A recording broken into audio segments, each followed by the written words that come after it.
कोई शरीर का भाग दाग से मैं पीड़ित हो रहा हो, पूरा शरीर अगर बेकार भी हो रहा है तो उसके लिए भी एकांतेश्वर महादेव का स्मरण। पर एकांतेश्वर महादेव का स्मरण तो है, पर जहां तुम एकांत में जल चढ़ाओगे शिव जी पे, साधारण जल तुम्हारी भले बॉटल में रखा हो, चाहे कलश में रखा हो, चाहे कैसा भी, और एकांत में कोई शिव जी मिल गए, वहां पर 5 वृक्ष की पत्तियों को, वहीं के जंगल में से 5 पत्तियों को तोड़ो, शिव जी को समर्पित करो, और अपनी बोतल में जल हो, कलश में जल हो, लोटे में जल हो, वो शिव जी को चढ़ाओ, और वो जल वहीं की वहीं अपने जिस स्थान पर आपको चर्म का रोग है वहीं बैठकर उसको लगाकर कुछ देर बाबा का दर्शन कर कर शिव का नाम जप करो। चाहे पंचाक्षर बोलो नमः शिवाय, चाहे षडाक्षर बोलो ओम नमः शिवाय, चाहे श्री शिवाय नमस्तुभ्यम बोलो, मंत्र का जाप करो और फिर उठकर चले जाओ। 4-5 बार यदि एकांतेश्वर महादेव पर चढ़े हुए जल का अपने शरीर पर आपने लेपन करना प्रारंभ करा, वो चर्म रोग धीरे धीरे धीरे धीरे समाप्त होता चलेगा। कल एक पत्र था, कल एक पत्र पढ़ा था, आप लोगों के स्मरण में होगा कि एक बच्चे को पूरा शरीर सफेद हो गया था। अगर वो बैठा हो तो हमने कल भी कहा था, अगर हो तो आज पूरा शरीर सफेद हो गया, चर्म रोग हो गया, चमड़ी सफेद पड़ गई। उस मां ने आखिरी में शिव का भजन, एकांतेश्वर महादेव का स्मरण करना प्रारंभ किया। एकांतेश्वर और एकांतेश्वर महादेव का ही कनेर का पुष्प भी काम करता है महाराज। कोई प्रॉपर्टी है, कोई जमीन है, कोई प्लाट है, बिक नहीं रहा, बहुत टेंशन आ गया, बिकने कोई तैयार नहीं है, जा ही नहीं रहा, तो जहां एकांतेश्वर महादेव विराजमान है उन पर चढ़े हुआ कनेर का फूल उसी भूमि पर ले जाकर यदि पटका जाता है तो कुछ ही महीने में वो प्लाट कैसा भी हो, वो जमीन कैसी भी हो, वो बिकती जरूर है, बिक ही जाती। एकांतेश्वर महादेव शिव का एकांत स्वरूप, जहां भगवान उघड़दानी शिव विराज एकांत।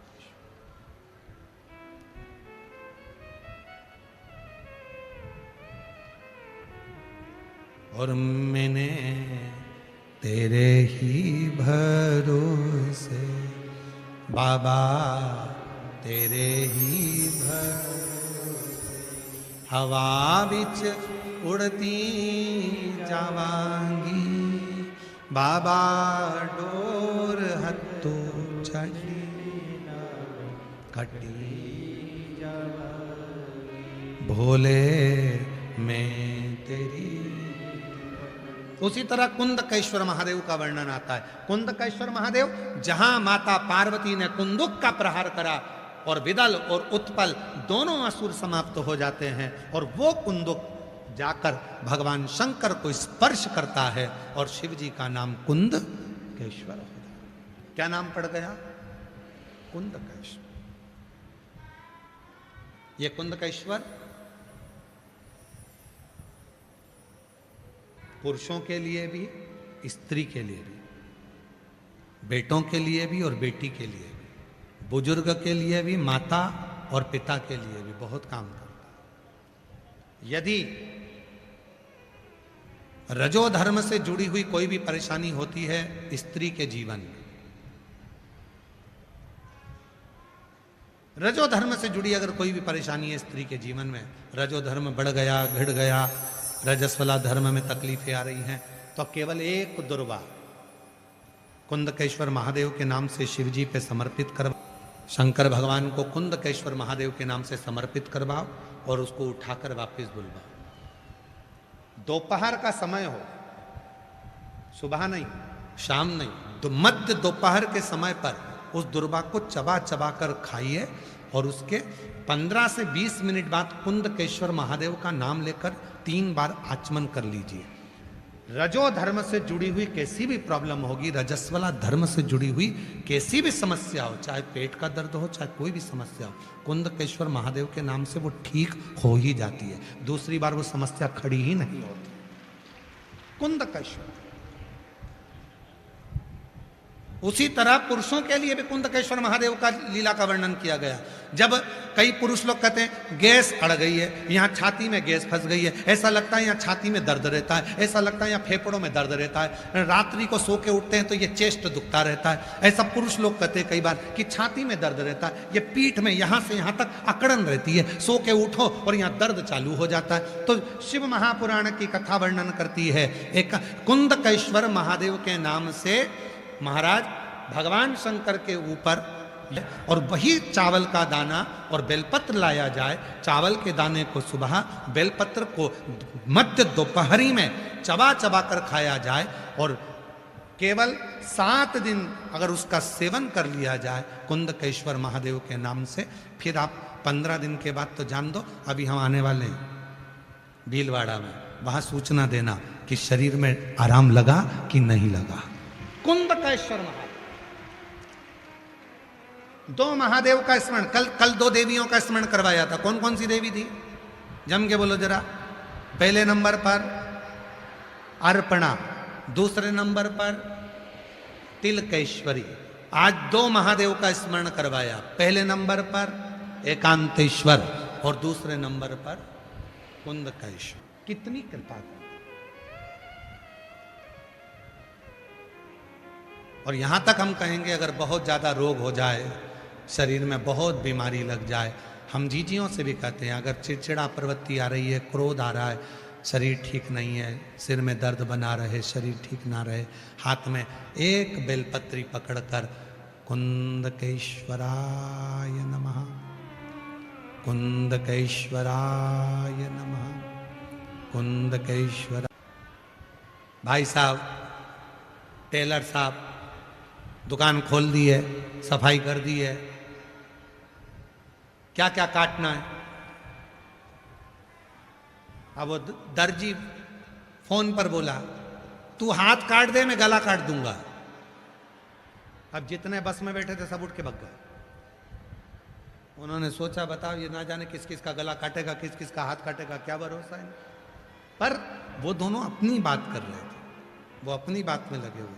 तो किसी किसी के समझ में आ जाता है कि हाँ कुंदकेश्वर नाम से क्या फर्क पड़ता है, एकांतेश्वर महादेव के नाम से क्या फर्क पड़ता है, भगवान शंकर के पिपलेश्वर नाम से क्या फर्क पड़ता है, बटकेश्वर नाम से क्या फर्क पड़ता है। किसी किसी को जब जब समझ में आएगा तब तब तो जानेंगे कौन से नाम से क्या फर्क पड़ रहा है। सब नाम अलग है, सब नाम के सब भाव। और महाराज शंभु शरणे मांगू घड़ी रे घड़ी, दुख का दया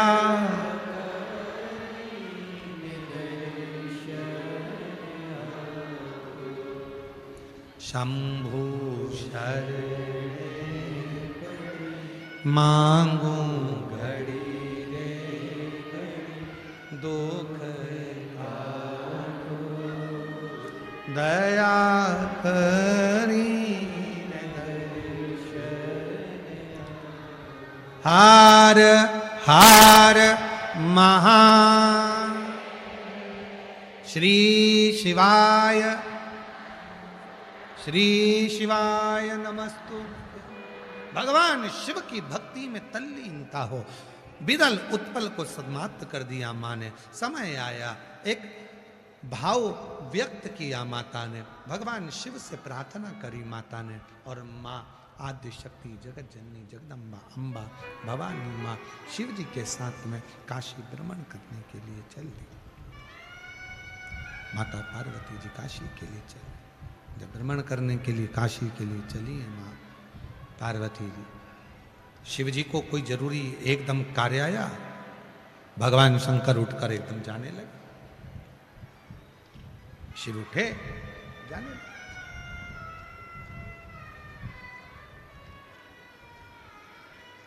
पार्वती जी ने कहा यदि आप चले जाएंगे, आप अगर चले जाओगे तो मेरा मन अकेले नहीं लगेगा, आप कुछ कृपा करिए, मुझे अकेला ना छोड़िए। शिव जी ने कहा पार्वती सुनो,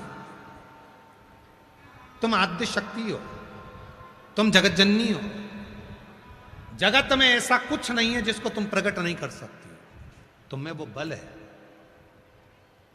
एक स्त्री, एक नारी एक ऐसी होती है जो अपने मन पर अगर भाव प्रकट कर ले तो पूरे घर को स्वर्ग बना देती है, पूरे घर को स्वर्ग। और यदि अपने मन में ठान ले तो पूरे घर को स्वर्गवासी भी बना देती है। आओ,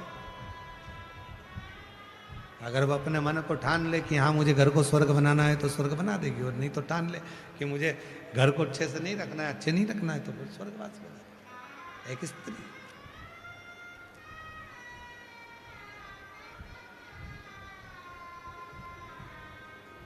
तुम क्या चाहती हो पार्वती? पार्वती जी कहती है मैं अकेली यहाँ नंदन वन में करूंगी, मुझे इस नंदन वन में अकेले नहीं रहना, मैं इस नंदन वन में अकेला नहीं रहना चाहती, इस नंदन वन में मैं अकेली नहीं रहना चाहती। शिव जी ने कहा तो अकेली मत रहिए। सामने अशोक का पेड़ था।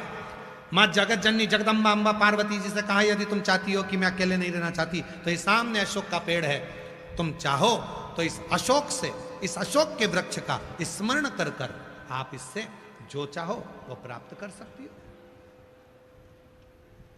मां दुर्गा भवानी आद्य शक्ति जगत जननी बैठ गई, नेत्र बंद किया, नेत्र बंद कर कर मां जगत जननी जगदम्बा अम्बा ने, माता शक्ति ने, मां दुर्गा भवानी ने, मां आद्य शक्ति ने अपने नेत्र बंद कर कर शिव का स्मरण किया, भगवान शंकर का स्मरण कर कर मां आद्य शक्ति ने जब भगवान शिव का स्मरण कर कर अशोक के वृक्ष की ओर दृष्टि दी, जैसे ही दृष्टि दी तो उसी अशोक वृक्ष की मिट्टी से सामने से एक सुंदर सी कन्या प्रकट हो गई। सुंदर सी कन्या, वो आकर मां जगतजननी के गले से लग गई। शिव की लीला थी, शंकर भगवान को प्रकट करना था। और तुरंत जैसे ही वो कन्या गले से लग रही थी इतने में देवाधिदेव महादेव का प्राकट्य होता है। आ जाते हैं भगवान देवाधिदेव महादेव भगवान शिव। आकर पूछा ये कौन है? पार्वती जी ने कहा आपने कहा था मेरे एकांत को मिटाने के लिए मैंने इस कन्या को प्रकट किया। शिव जी ने उसका नाम अशोक सुंदरी रख दिया। क्या नाम रखा? अशोक सुंदरी। उसका नाम अशोक सुंदरी रख दिया। पार्वती जी ने कहा ये कन्या जिसको मैंने प्रकट किया है इसको कोई वर नहीं देंगे आप?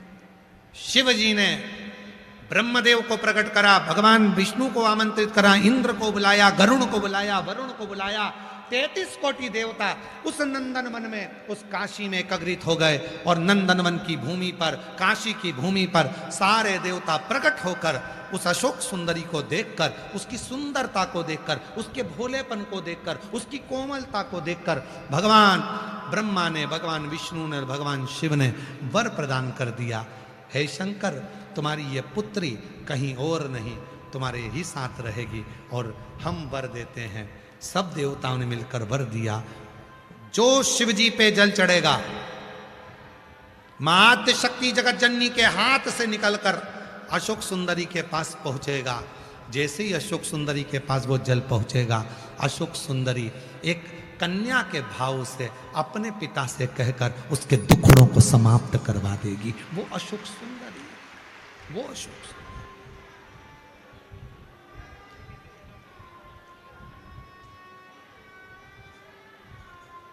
स्थान है महाराज, देखिएगा, समझिए, थोड़ा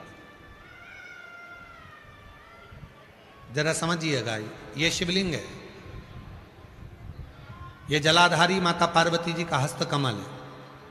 ये शिवलिंग भगवान शंकर का स्वरूप है। जो सामने जल बहता है उसके राइट का जो भाग है वो श्री गणेश जी महाराज हैं, लेफ्ट का जो भाग है वो श्री षडानंद कार्तिकेय हैं, और बीच में शिवलिंग के ठीक सामने एक मोटी सी लाइन होती है। कई जगह पे वो सांप बना होता है, कई जगह पर मोटी सी लाइन बनी होती है। वो अशोक सुंदरी का स्थान होता है। कौन का स्थान है? अशोक सुंदरी का स्थान। जब जीवन में बहुत कर्जा हो जाता है या धन की कमी पड़ने लगती है तो यही एक अशोक, जब जीवन में बहुत कर्जा हो जाता है या धन की कमी पड़ने लगती है तो यही एक अशोक सुंदरी का स्थान ही एक ऐसा स्थान है जहां पर कुमकुम का लेपन, कुमकुम कहते हैं रोली को, उस रोली का लेपन किया जाता है। उसी रोली को लाकर दरवाजे पर लगाया जाता है। प्रत्येक शुक्रवार, प्रत्येक सोमवार, प्रत्येक प्रदोष, प्रत्येक शिवरात्रि यदि इस अशोक सुंदरी वाली जगह पर कुमकुम का लेपन करा जाए, कुमकुम मतलब रोली, रोली का लेपन करा जाए और उसी रोली को दरवाजे पर लाकर लगाया जाए, तो भले दुकान नहीं चल रही हो, घर में पैसा नहीं टिक रहा हो, धीरे धीरे व्यापार चलना प्रारंभ होता है, धन आना प्रारंभ होता है। वो अशोक सुंदरी का स्थान, अशोक सुंदरी के स्थान। और जो अशोक सुंदरी है वो कोई साधारण कन्या नहीं है, साधारण नहीं है, वो जीवन का एक सुख देने वाली। कल आप लोग कथा में जब श्रवण करेंगे तो कल कथा में जब तारकासुर के बेटों का चरित्र सुनेंगे, तारकाक्ष, विदुमाली, कमलाक्षकी का चरित्र सुनेंगे, उसमें एक अशोक सुंदरी और अशोक सुंदरी के पति का स्मरण करेंगे, अशोक सुंदरी के कथाओं का प्रसंग का वर्णन करेंगे। ऐसा सुंदर प्रसंग यहाँ आता है। आज अशोक सुंदरी पर ही कथा को यहाँ विराम की ओर लेते हुए 2 दिन की कथा हो रहे है। कल कथा की शिवरात्रि रहेगी। कल कथा का समय यही 2 बजे से 5 बजे तक रहेगा और परसों कथा का विराम दिवस रहेगा। सुबह 8 बजे से 11 बजे तक कथा होगी। 2 दिन की कथा है। बाबा को शिवरात्रि के दिन दिल से कथा का भाव कहो, रात्रि विश्राम पंडाल का करो, सुबह कथा श्रवण करो और अपने गंतव्य की ओर जाओ, अपने जीवन को धन्य बनाओ। हर हर